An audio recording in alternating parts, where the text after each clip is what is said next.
আন্দারপুরের মানুষ আমি,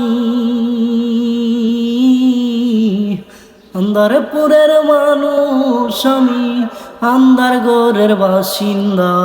ও আল্লাহ, ও আল্লাহ, আমি এক পাপিষ্ট বান্দা।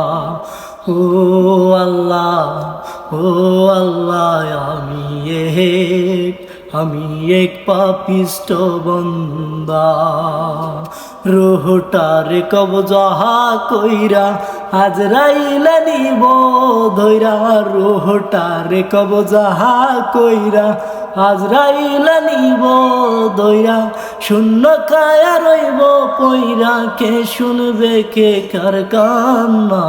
ও আল্লাহ, ও আল্লাহ, আমি এক পাপিষ্ট বান্দা। দুঃখের বিষয়, আমাদের সিলেটের নক্ষত্র পাগল হাসান ভাই, তিনি আর বেঁচে নেই। আমি অনেক ভক্ত ছিলাম ওনার।